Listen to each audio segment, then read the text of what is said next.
Good evening, ladies and gentlemen, and welcome to the Stephanie Stevens Show. I am Stephanie Stevens, and I will be your host for the next 30 to 35 minutes. Today on my show, I was watching some YouTube videos, and something disturbing caught my attention about Jamaica. Now, my parents spent their honeymoon, many honeymoons in Jamaica, and the renewing of their vows in Jamaica and everything.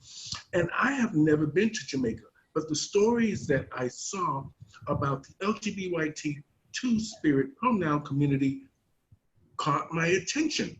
And I was actually rather surprised that these things were actually happening out in the opening in Jamaica, and that the people allowed certain things to happen.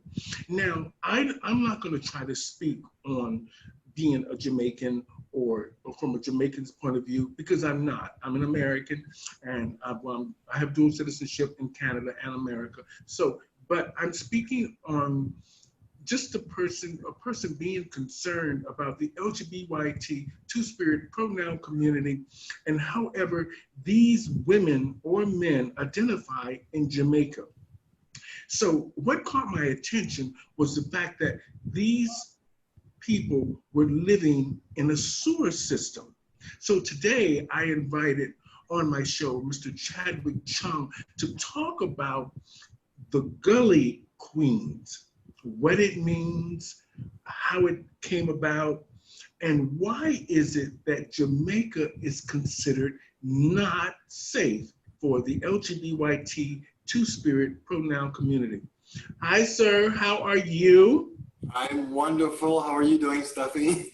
I'm doing good. It's hot in Toronto today. I was doing a show down at the Harborfront, and then I rushed home and tried to do a new set for you, but I'm not very set person. But anyway, I'm here, and as promised, I wanted to talk to you because over the last few months, you've been tuning into a few of my shows and you've been watching things, and I've been watching what you've been doing.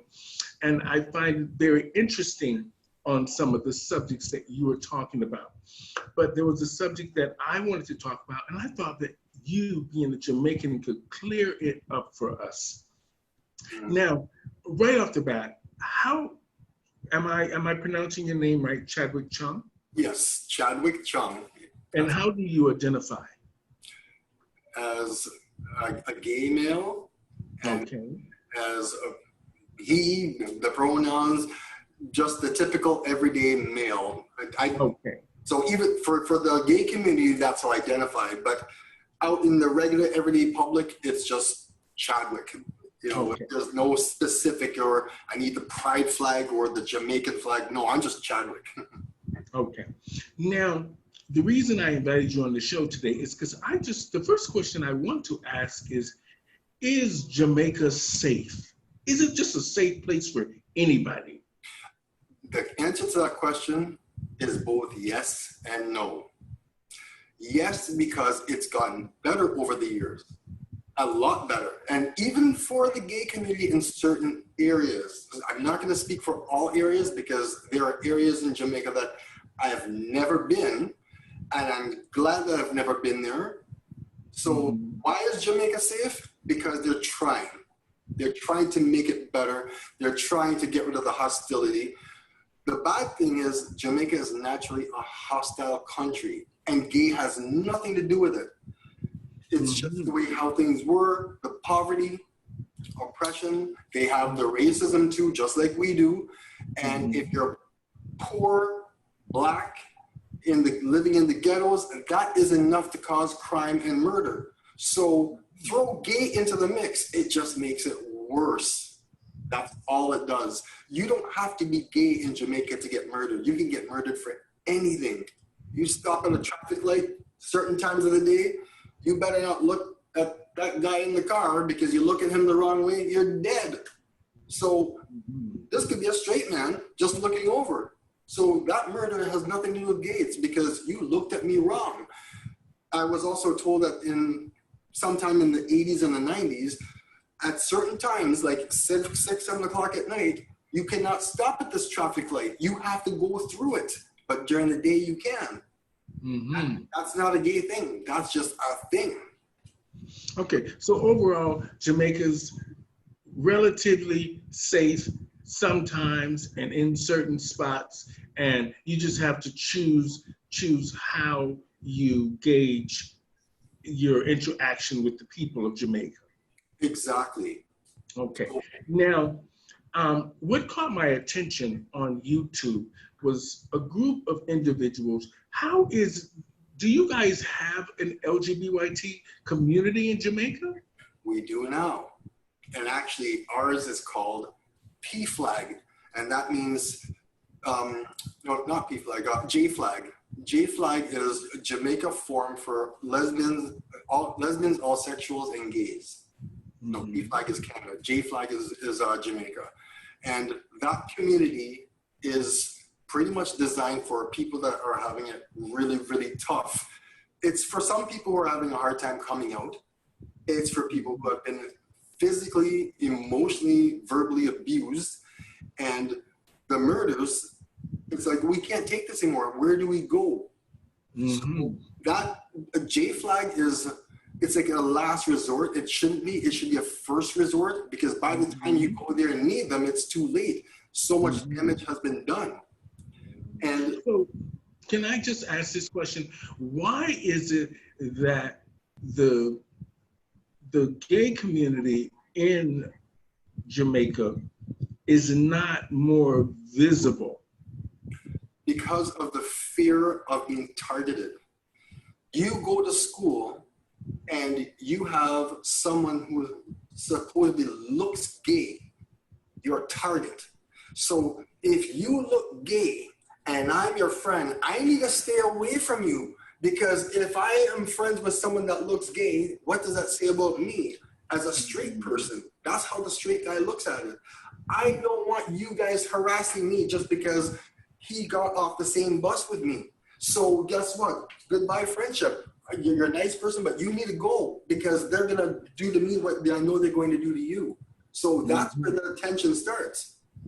But as you're saying, why is it like that? Okay, it's a Christian country. I've been told that Jamaica has more churches in a 40-mile radius than places in Ontario would have.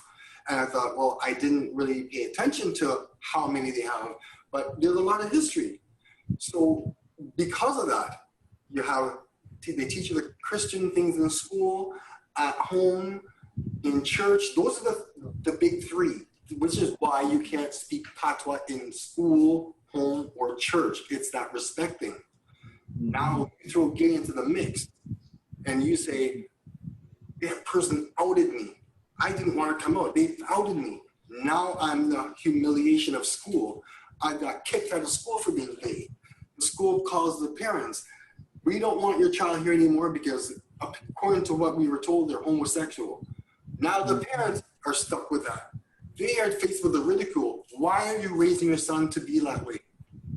Now the parents say, I don't want you home either. The church doesn't want you. So that's where they end up in the gullies, because they're rejected by everywhere in society. Okay. Now, the Prime Minister of Jamaica is a woman. Am I right? I don't know. Well, no, I think that's Andrew Holness. The female, the one you saw was Portia Simpson. Yeah, that's who it was at the time.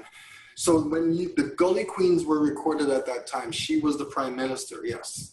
Okay. Now, I just want to focus on the Pride Committee for just a minute. The gay pride, what do you call it? The G flag in Jamaica? J flag. Okay, G flag. Now, in Jamaica, is this? Do they actually have an office? Do they have a working office? And do they have an outreach program? Yes and no. Yes, they have it, but they don't advertise it because haters will find the place, go in there and shoot people because of what it stands for. So you might have a straight person volunteering to help whatever. The majority of people there would be gay, of course. But what if you have a straight person that says, I'm willing to help? And they advertise where they're located. All of a sudden, gay people are afraid to go there because now that address is there, mobs are going to surround the place, throw gasoline on the place, and burn it while people are in there. And they were going to say, we don't want that batty boy business. And it's just going to cause more hostility. So to find them, it's more like an underground thing. You remember the days where you want to get into a gay bar, you have to knock a certain way for them to let you in? Mm-hmm. That's how J-Flag is right now. Unless it got better since I was there the last time. But you can't be safe looking for it because people are looking to cause trouble with you. Well, you know, I found that now that you said that you have to knock, I found that rather strange. I actually, when I was in Ottawa doing the show, I was working with a performer, and she told me she had to go somewhere before the show. So we ended up stopping by the Ottawa Coalition for AIDS. And I found it strange that it was in a building, in the back of the building, and she actually had to ring a doorbell. I was shocked because in Toronto, that doesn't happen. You just walk right in the door, and everybody knows the address. That's and right. I found that this backward thinking thing has to go. But I understand safety is first, and I understand people want to help, but I understand that sometimes you just have to take the next step to make sure that the programs that you are offering, the people are able to access without fear and without any kind of drama. They should be able to walk into that place and access the services that are there for them. Now, the government should be looking into that in Jamaica, because if the program is there, that means that they gave them a permit to put this program in place. So they should provide security to make sure that the place is safe for people who are living in the situation that I saw in those gullies. Those are awful. Those young men and women should have access to proper health care and proper housing and some access to jobs or some access to just the fact of that they're human beings, they have a place that they fit in and not in the sewer system. Why is it that it's called why are they called Gully Queens? Number one, it's because it is a gully that you have to go through this fence that has a cut in it, and you go down. It's pretty much sewage water. When it rains, all that water just floods the place. They have nowhere to go, really, because now, let's say that one of them needs something to eat. They got nowhere to go. They have no friends they can ask. They have no family anymore. The family ditched them. They can't go to the church and ask for help. No, you chose that lifestyle. This is not for you. You're going to hell. So now you think, okay, I need to earn some money. So they get the makeup and they do this on the camera in the gully, pretty much dressing up in drag, but they're not going to a stage show the way how drag queens here would. They're going out there now as male prostitutes dressing up in drag. I need to earn money because I'm starving. These are the things that say, I would never do something like that. That's when you're home closeted. Once you're pushed out for being gay, just like a drug addict, you're doing the very thing that you said you would never do. So they are admitting, I don't like this life, but what choice do I have? If I don't do it, I'm going to starve and die. Well, you know, I found it rather strange. I think that sometimes, this is just from my opinion, sometimes I think when we have organizations, they have to just step up a little bit harder. Because when I saw those young men and women, or the ones that, you know, who identify as women, were all cut up from knives and stabbings and all this stuff, that is something that Jamaica really needs to look at. And not only that, what I found more shocking is that these are young people. These are young people. Where are their mothers? The mothers who go to church and say that they're Christians and that they abide by God. And they had these children, and so what if the child is gay? It's your child. And not only that, this child is young and living in a gully. in sewage water. And you mean to tell me that the people of Jamaica drive past this every day and see these young children out there looking the way they are and abused the way they are, and they do absolutely nothing? That's what they do. Now, So what do you think should be done? I think the whole thing has to be done in stages. It has to be, because if it was a place in the United States or in Canada, we'd have better success. But because it's Jamaica, it's probably the most homophobic country in the entire world. Now, the reason why they're making strides to do better is because the music industry took a big punch. Back in the early 90s, 1992, I was living there. And I had to pack up and say goodbye to all the things my family did for me, because they wanted me to have this business and live, as an independent grown man. But the problem was, homophobia was so bad at that time. So nobody had to tease me or anything. I would be getting ready for bed, the radio's on, and you'd hear the song, boom, bye, bye, in a batty boy. I'm like, oh my God, I'm getting bullied over music.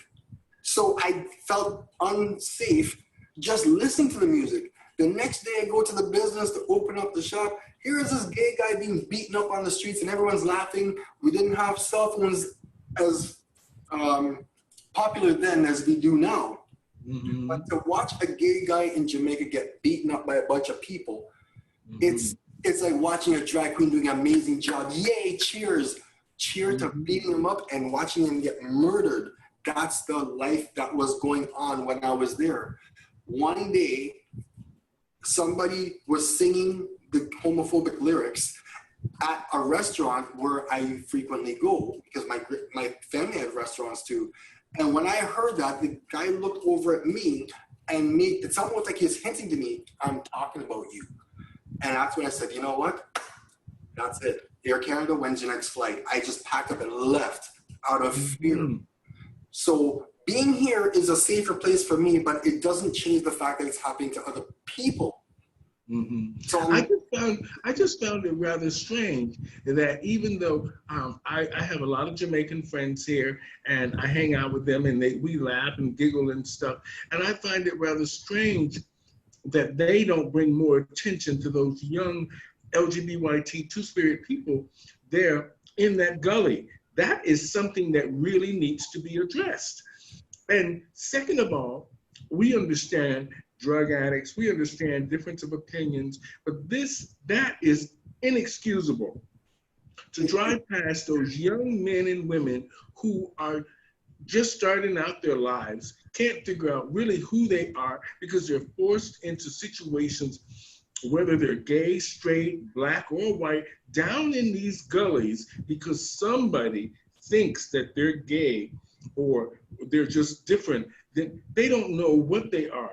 And it's for me, for them to drive past that every day is an insult. And for the women of Jamaica who have these young children and turn them out like that and just put their children on the street, you should be ashamed. Ashamed. And mainly if you call yourself a Christian, and you put your son out on the road because he is a gay or identify as transgendered or however the situation is, and you put this you should be ashamed. And you should think about when you were growing up and you didn't really know who you were and what you were all about. Your parents didn't put you out on the street like that. And for the men or whoever are abusing those young children in that gully, stabbing them up and cutting them, you need to be in prison. You need to be in prison, and the LGBYT community needs to try and track down these people, take license plates, do whatever, put cameras near the gullies so you can watch what the children are doing, regardless if they're forced into this situation.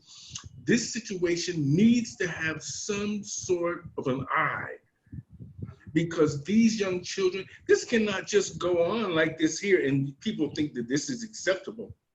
And mainly when you say Jamaica has churches 40 churches within a mile difference. I mean, within a mile. Come on. First of all, those churches should be ashamed as well for letting those young children be out there in the gully and not give them any food or any kind of support. Yeah, it's easy for me to talk, but yes, it's easy for me to talk, but don't put stuff online that shows these young children telling you the truth, showing you their stab wounds, showing you they're hurting, showing you that they're sleeping in the tunnels. This is stuff that are not lies. This is the truth. And the government of Jamaica needs to pay attention to help those children. They do. And whatever the LGBYT community is doing, you need to step up your game a little bit more. Send some messages to the Queen of England, who used to be, you guys used to be a British colony, right? So you send some stuff up there to that queen, and you keep knocking on her door to pay attention to what's going on in Jamaica. If you stop the money coming into Jamaica, it'll get a lot of people's attention down there. Actually, funny you mention that. Okay, money coming to Jamaica, that's the artists leaving to go and make money abroad. Dancehall is so popular all over the world. When they heard the homophobic slurs, the money stopped coming in. Boycott this, shows are canceled. All of a sudden now you can't get any work and you're a #1 artist. Well, if you're going to spread hatred in your music, we're not going to support you in Los Angeles, in San Francisco, in New York, in all these places. You're just not welcome here. So go back to Jamaica. So now you've got these artists that have to perform locally because only the Jamaicans that live there appreciate the homophobia, where the rest of the world does not. So it did fix things. So that's why the homophobia today is not as bad. When I went there in 2017, all I heard, homophobic, somebody was driving in front of my sister or my sister accidentally cut some guy off and he didn't like it. And he just said, "Batty boy." I'm thinking like, wait a second, you're a girl. Is he talking to me? No, that's just their way of saying F you. But that was it. So do they have a pride parade in Jamaica? They had one, but I don't know if it still exists because even though people are proud to be gay and they want to express it, they're not proud to say, I'm taking the chance of facing death. Because you can get murdered at a pride parade just because people are standing on rooftops and throwing big rocks at you and hoping that they hit you in the head. Oh my God. Yes, that's the way it used to be when I was there, which is why I got the hell out. Because if this is how I feel with music played to me and homophobes are being fueled by the hatred in the music, the hate crime for gays went up when those songs came out. And I said, this song has got to get away from #1. Why does the radio station allow them to say these things and not filter anything? That's I did notice the one guy, I can't remember what his name is. I think it starts with a B. And he was trying to go to New York to do a show. And the governor of New York said that he didn't want that in the country, in his city. I forgot what his name was. And he was doing the homophobic lyrics to this one song that was really popular. And he went to the border. I guess they went to the border. They had them arrange the show in New York. And when they got there, the mayor said that they weren't going to allow them in the country because of these homophobic songs and all this stuff. So they kept trying, like you said, they kept turning them back in the US because they weren't having that. They weren't down there trying to incite anything, because New York is one of the most liberal places in the U.S. for gays. I mean, they have the biggest gay pride, almost one of the biggest gay pride parades in the U.S., New York. So they weren't going to have him. Now, when I used to listen to what's her name, Patra, and a few of the other ones, and there was one woman that used to do this one song, Kill the Batiman, Kill the Batiman. I can't remember who she was, but as I did notice, a lot of the Jamaican songs have fallen off of the charts because of this kind of, rants and discrimination things that people think are acceptable. Now, I want to know, why is it that, where does this come from in Jamaica? Where does this hatred of gays come from? It comes from the streets too, because they set a certain tone. You need to look a certain amount of masculinity. And there's this saying, as a man, I don't ever want to be a good-looking man. No, I don't want to be as good-looking as my girlfriend. No, she's the one that's supposed to be pretty. So the uglier I am, the better. A lot of guys will say that. No guy here wants to be referred to as ugly. People want to be referred to as good-looking. Do you think I'm cute? Does this look good on me? Oh, God, no. In Jamaica, the homophobes, the straight guys that say we don't want that here, I love being an ugly, gold-teeth man, mash mouth, because the uglier I am, the cuter she looks. Now, for the young, what do you think should happen? What do you think the young children in those gullies should be doing to get out? Or are they just stuck there? They're stuck there, and they're doing what they can to get out. The problem is, you get out of there, that's the easy part. Where are you going? You have nowhere to go. So they still need to eat. So they go, sell their bodies, sell drugs, do whatever it takes. That way they can have that slice of bread or the beef patty with the cocoa bread and the box juice. At least they're saying, I'm finally full. Oh gosh, thank gosh. Now I have to have a shower. Go back in the gully where the fire hydrant is leaking and they bathe there. It's fresh, clean water, but what? Got your bathroom? Where you sleep, got your bathroom? Yes. Why can't you go to a friend's house? My mother doesn't want you here because guess what? We found out you're gay. And the bad thing is, that boy is also gay closeted. He can't let his mother know that he's gay, and his especially the father, because he too will get thrown out and end up in the same gully. So you're not welcome to my house anymore like you once were. So it just snowballs another problem. And like you said, people need to go to prison. Funny you mentioned that. The Gully Queens, from what I was told, are the most violent people in the country now.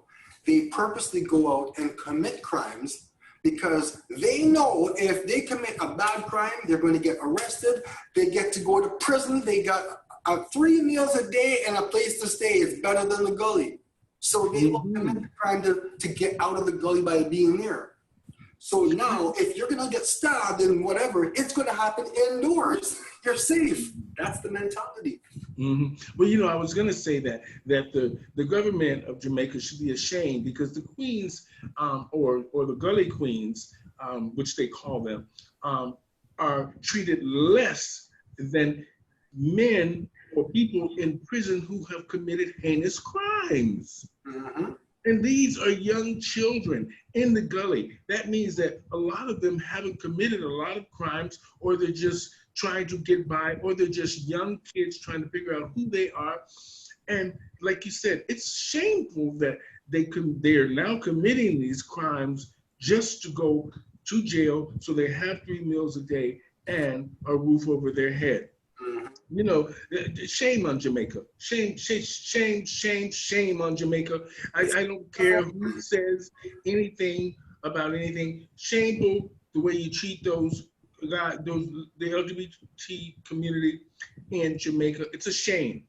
And you really need to rethink that and try to help those young people get their lives started, regardless of what they identify as and where they come from. Give them a great start in life, or try to help them get a start in life, because a lot of those young kids should be in school. Exactly. You want to know something else interesting about that? I have a couple of Jamaican friends here that go to the local gay bar. They will message me or they'll call me and they say to me, oh, do you want to go to that place? That's the code, that place. And I'm like, when? What time? And that's how they say, do you want to go to the gay bar? You're telling me you're so scared from what you've seen in Jamaica. Now that you're living in Canada, you're telling me you can't say the word gay on the phone. You're afraid that that word's going to trigger something. And that fear has been put there for the longest time. So you have grown-ups that will not use the word gay on the phone. No, we're going to go to that place. If I walk down the street with you and that Jamaican comes up to me and say, who is this one? Let's say if you're not in drag, you're just out in your boy clothes. Mm-hmm. I can't say Larry's gay. Don't say that word. No. The code word is, oh, he goes to our church. Mm-hmm. Our church, our community. So when a Jamaican comes to me and says, I know that guy, he goes to our church, that's our bar. Oh, okay. I don't want to expose too much because you have to remember this, when this goes live and everybody all over the world can see it, including people in Jamaica, they're going to look at this and say, they caught on. We got to find another way to attack people. So this is why I have to be careful what I'm saying to you on this call, because it's very important, but at the same time, I can't disclose locations where people go because now other people are going to try and harm them. They're already destroyed. I don't want them dead. So I have to, for this call. You know, it's a shame that when you think about this, we have so many services in Toronto, and so many of the Jamaican community participate in a lot of the programs that a lot of us take part in, and there's a lot of help here and services here. It would be great if some of those kids could reach out to some of the program workers here, or you can send them links. I don't know. I mean, I'm sure they know how to access a phone here and there. But there needs to be some kind of more of an outreach to get those young people out of that gully and get them moving in the right direction, whether it's to get them a job, but mainly they should be in school. And that's what I noticed, that there were so many young ones there not in school. And this should be a concern to the government of Jamaica. Number one, that those young kids aren't in school. And number two, that somebody is driving around harming these kids, regardless if they're selling drugs or selling their bodies to make money for food. Somebody's harming these kids, and they need to be brought into justice for that situation. Yes, it's easy for me to say that because I live in Canada, but don't hate me because I live in Canada and I'm privileged to this and this and this. If I was in Jamaica, I'd be subjected to the same thing those kids would be subjected to. So, but fortunately, I live in Canada. But I'm willing to say and just offer my voice and to sort of say, you people need to help these children in that gully. That is shameful on Jamaica. And it is really shameful because they're young people that have so much to give and so much to offer. Stop hurting them. And, and for the government in the US, they'd be knocking on your door asking, why is your child not in school? Mm-hmm. And if he's not in school in 2 weeks, we're going to put you in jail. But then again, when their help is there, they think they're helping, but they're not. You chose this life. If you would just change that sexual preference back to straight, your parents would take you back. Well, guess what? Maybe you don't understand it for the gay side. Let me explain it as a black man. I would love to just press that button and turn white before I go out the door so I don't face racism. I can't do it. So a gay person, you can't press that button and turn straight. You can't do it. You are who you are. Until you walk a mile in someone else's shoes, don't say anything because you've never been there. I understand that. But like I said before, Chadwick, sometimes you just have to take the next step. And I find that if the kids only have the Pride Committee there to look up to and look to talk to and try to find some sort of help, the Pride Committee needs to take a few more steps. And they need to go back and knock on that church's door. Because for a church to do those children the way they've done them, outcast them and not offer any services at all. Not that I'm saying every church in Jamaica has done that, but if those kids are living down there, that means that there's majority no help for them nowhere that they turn. I'm not at the church now. I mean, things have changed for the better. Like I said, I went there 3 years ago, and not a thing of homophobia was out there. They changed the music to something that's more pleasant. And because of that, the people became more pleasant. I said, okay, so you can twist homophobia to the point where you can get rid of it. Anything bad can turn good as long as you're willing to make that move. But they weren't willing to make the move to change the music. Money out of their pockets. But go back to Jamaica. We don't want you. That's where the turning point was. You mean tell me I can't make money because of my lyrics? Yes. If you want to make money, change it to something else. And that's when change happened. The American society actually said, get out of here. We don't want you here. The guy you're talking about, you can remember his name? His name is Buju Banton. Yes, that's him. I saw that on the news. Where they turned him away at the airport. And I thought, good for them. Good for them turning him away. But, you know, Chadwick, I think that maybe, you know, if you can talk to some of the people in the Jamaican community that do these different programs, maybe they can send some letters. I think sending letters to the government of Jamaica will be on deaf ears. But I think if you send some letters to that Queen Elizabeth or that governor, that prime minister of the UK, or wherever it is over there, you send quite a few letters and petitions about what's happening with those guys and girls in that gully there, something will change. But you've got to make some sort of an effort. And I think letters are a start, but you can't send letters to Jamaica because I think it's going to fall on deaf ears. You need to send letters on to somebody that can have an impact on the economy of Jamaica. If they don't change it, this is what's going to happen. Or bring attention to real big attention to those kids in that gully, to the Jamaican consulate or governor, the Senate, or whatever is there. That, let me tell you something, letters will help, and it will get those kids out of the gully. I cannot believe they're not going to school, and they're running around prostituting and selling drugs, and look how skinny they are. And they're so crazy. And he lifts up his shirt, and you see that scar and the acid burn, and he goes like this. That's where the knife went.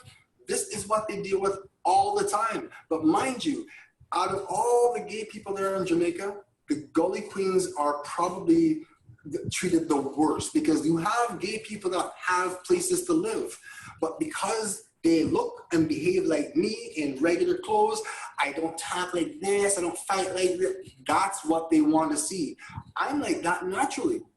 But well, you know, all gay people aren't queenie and feminine, but some of us are. I mean, we talk with our hands and we talk with S's, and we're very dramatic. But that doesn't mean that somebody has the right to murder you or stab you up or harm you in any way.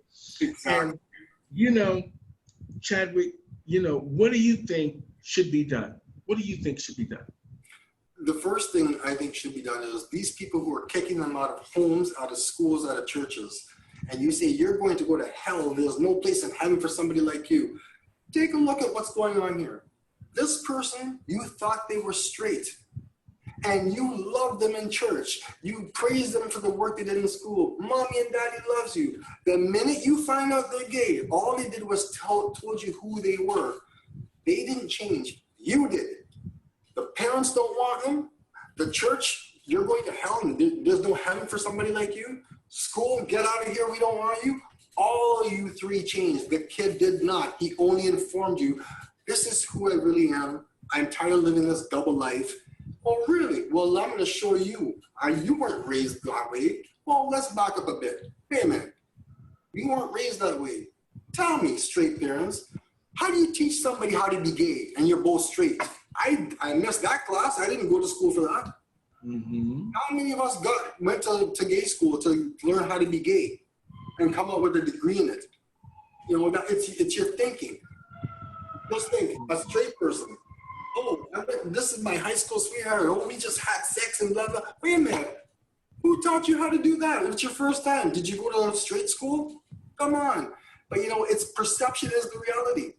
My perception is my reality. Your perception is your reality. You think that I should not go to church because of my sexual orientation? Then don't let me in there. I'm not going. As far as I'm concerned, my God is the rest of man. So I'm not praising Jesus anymore because according to the church, Jesus wants this and not for me. Well, why do you come knock at my door and tell me? Why does it have to come from you? If he is the Almighty One, like you say he is, Jesus can find me on his own. If he needs your help, he is not the Almighty One. Mm-hmm. So I have issues with the church. Now, where is this Gully? Where is this Gully thing located? Is it in Kingston? It's in Kingston. Actually, it's in New Kingston, from what I was told. But you see the harbor, the Kingston Harbor. Mm-hmm. When you cars drive over this bridge, the gully underneath it, there's a bank right there, and there's some other parking lot or something on the other side. So it's a reputable area because people go out, park their cars, and they wear their name tags and their badges to go work in the bank. People are walking past that, going for bank loans and all that stuff. Meantime, you got people homeless underneath there, and it's like, that's not me. I didn't choose that life. That's why I'm not there. No, you've never been gay. That's why your parents didn't put you there. Mm-hmm. They didn't have a choice of being gay or not. They had a choice whether they wanted to come out or not.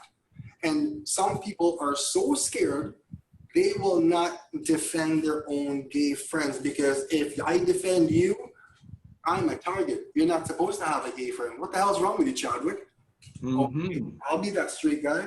I'll get myself a girlfriend. I've done that before. And guess what? These girls end up loving me, but I don't love them the way they thought I did.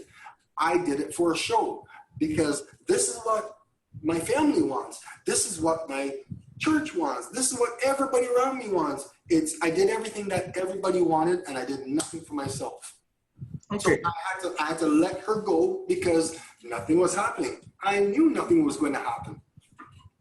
So what do you think, let's just say there's people abroad and watching this show, what do you think should happen? How does people get in contact to help these kids in these gullies? Because something needs to be done. What do you think, like, what's the first step you think should happen to try to help these kids? Because something has to happen eventually. Mm-hmm. And you made a good point on that. I think they need to have some kind of an outreach pride guide for people that are going to community centers, people that live in the gullies. You're down in the gully here. Here's a pride guide, whatever. If you need to call a hotline, here's a toll-free number. Get a cell phone from somebody if you don't have one. There are payphones that are still there that work. Just call and say, listen, I'm having issues. I need to get out of my situation. It should be anonymous. Have a post office box number, not an actual address.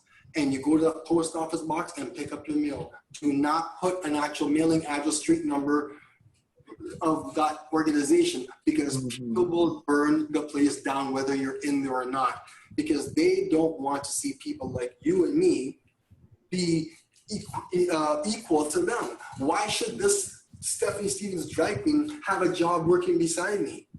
Why should, and furthermore, look at my light brown skin. You got black skin. What are you doing working in this office? That's what, it's a hostile environment.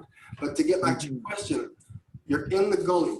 You should not be there in the first place.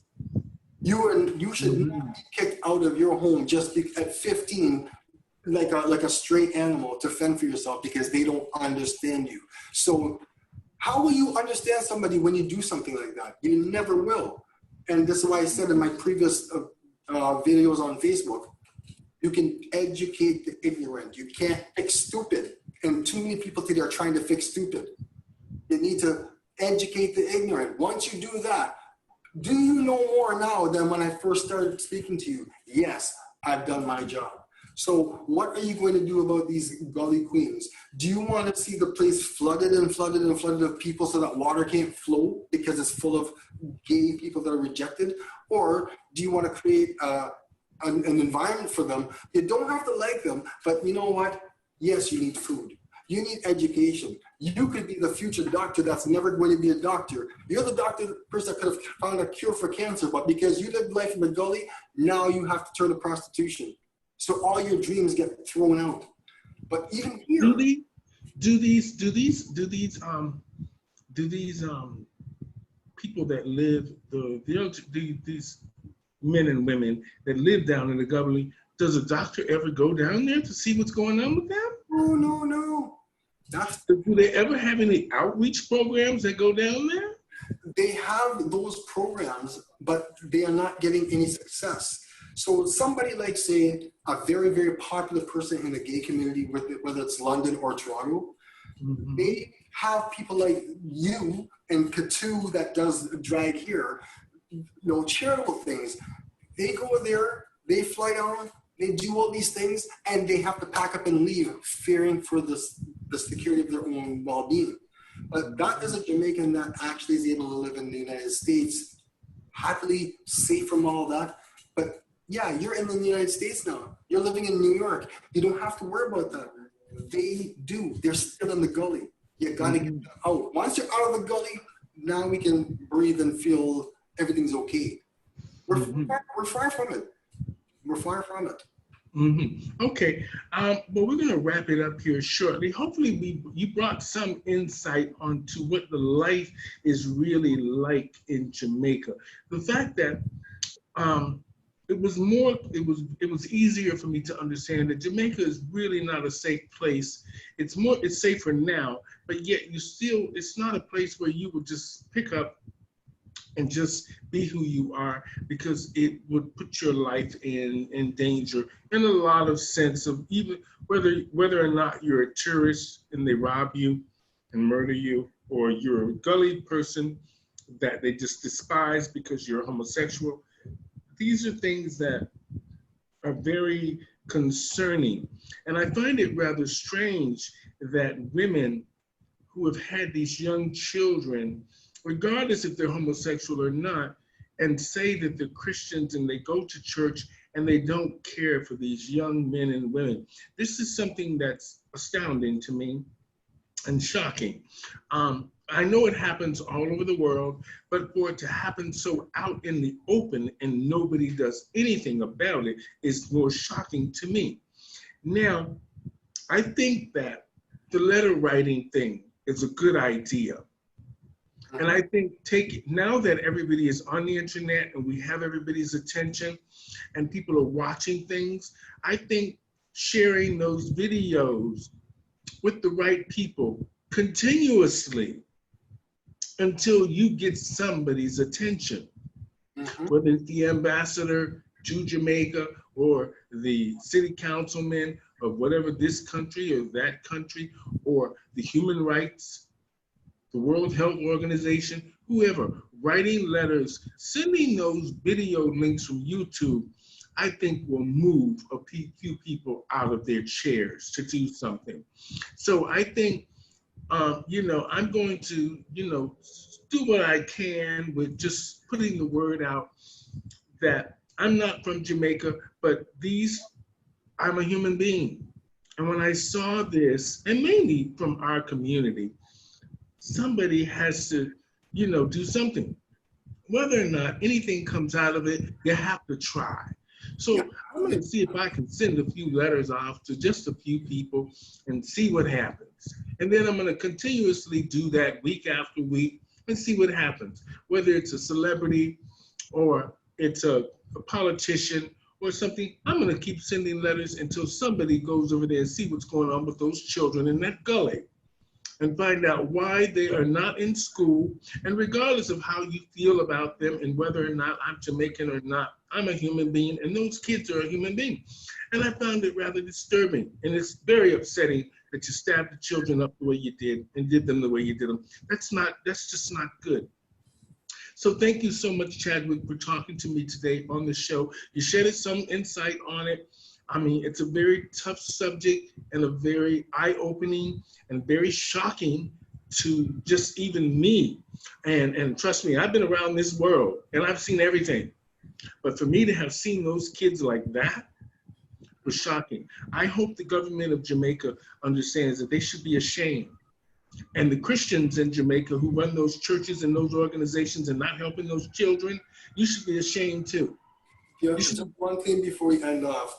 Let me just tell you where that life led me today living in London. When I went to Jamaica, I'm hated for gay. So I came back to Canada only to find out I'm hated for black. So I was not wanted anywhere. So when people see me with this attitude on stage performing, that's a lot of aggression from years of homophobia and racism combined. I had my head pushed in the toilet at school and flushed. And the guys would say, oh, look at him. He looks just like what, you can't tell the difference between him and Jeb. They look the same. Damn faggot. So, okay, you hate me for being gay or black? Both. So here, the gay community was taking Red Stripe and Appleton and throwing it down the drain saying, we don't want anything Jamaican in these bars because you guys are hatred. And Jamaica's like, we don't want anything to do with damn gay people. That's an American and Canadian thing. We don't have gays here. I'm on the fence. You're telling me to pick a side between my culture and my gay community? It reminded me of people who are mixed race. Black lives matter. No, you don't. All lives matter. You needed me to choose between my black mother and my white father? Yes, that's where people are. It's causing us to feel hostile. So when I get on stage and I put on a performance, I get nasty and vulgar because certain things remind me of where I was at that point. It's just a show, but something upset the apple cart in me. That's why I pushed it. So that's when I leave Chadwick at home and I turn into Miss Chin, because in Jamaica, Miss Chin is a Chinese thing. Mm-hmm. It's a stage thing. And they gave me that name whether I wanted it or not, because you can't say, oh, Chadwick, he's that black guy. Excuse me, the whole bar's black. Can you be more specific? Oh, the Chinaman. Oh, the guy drinking the Appleton rum. Okay. It's not a racial thing. It's just an identity. Mm-hmm. That's where I can leave it. But you're right. The Gullies need work. Well, you know, it was great talking to you, Chadwick. You shined a lot of light on it, and you're very funny. And thank you so much for giving me some insight on what's happening in Jamaica with the Queens and the LGBYT two-spirit pronoun community. And hopefully something good will come from all of this, whether we get any real action. The fact that we can enlighten somebody, or somebody's watching the video and decides that they want to take action to help those kids in the Gully of Jamaica. We're going to have some success because you put it to light. I almost have to just kind of forget about it because I keep thinking, it doesn't matter what I say. Nobody cares. But when you said you want to do a video, I'm like, oh, hell yeah. Hell yeah. I've been talking about this for so long, and you're the only one that showed any interest to the point where we're doing a video about it. So I want to say thank you for inviting me to do this, because you showed interest that so many others did not care about it.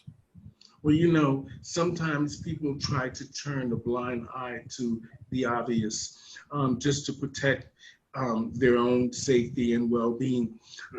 But I have learned now that we have this voice during this pandemic. It's better to use it for good and do what you can, and to help others, and just be informative so that we all can stay safe. We can all feel like human beings. We can all feel wanted and loved, because we, you know, we're in this world to help each other and love each other. And when we see a problem, sometimes it's easy to turn and look the other way. And I've done it many times because I didn't want to get involved. But at the end of the day, somebody has to step up. So by me and you talking, this will go a long way to help some people out there, or make people think a little bit different, or maybe help people take action that probably should have been taken long ago. Yes. They need to understand that these are young people with great lives, great brains, great futures in front of them. And when you do them the way you do them, nobody has the right to hurt people just because of who they feel that they are. That's right. So until next time, Chadwick, we will talk again. Yes. And, you know, and I love talking to you. So I will talk to you again. Ladies and gentlemen, on the show today, I had Mr. Chadwick Chung talking about the Gully Queens of Jamaica. We wanted to bring some light on the fact that these are young men and women living in the sewer system of Jamaica and living a sort of a very dangerous life. And hopefully we brought some light and insight to what is actually happening there with the LGBYT, two-spirit pronoun community that the government of Jamaica seems to have turned a blind eye to. So hopefully this show will bring some light and open your hearts and open your minds and some of you to take action to help those kids in the Gully of Jamaica. They're called the Gully Queens. It's on YouTube. YouTube it and see what the show and the story is all about. Thank you guys so much, and we will chat again, Chadwick. All right, Stephanie, have a good evening. Have a great week, everybody. Bye-bye. You've been on the Stephanie Stevens Show. Mwah, mwah, mwah, mwah.